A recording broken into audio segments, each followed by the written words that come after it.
Alamin ang latest weather update ngayon dito sa Sir Aris Official Weather News Today.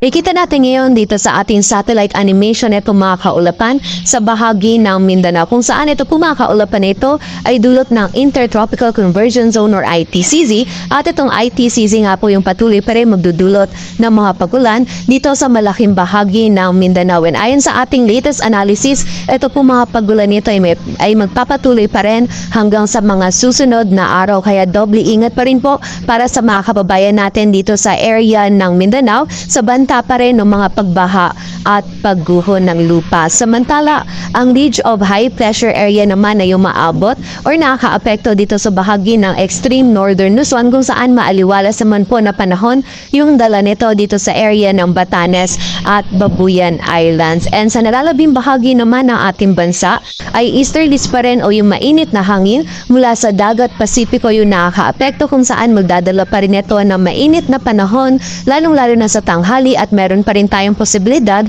ng mga biglaang pagulan, pagkidlat at pagkulog. And yung mga regional offices po natin ay nagpapalabas pa rin ng mga thunderstorm advisories or mga babala ukol sa mga pagulan nito. And sa kasalukuyan ay wala rin po tayong minomonitor pa na bagyo or low pressure area na maaaring makaapekto dito sa ating bansa.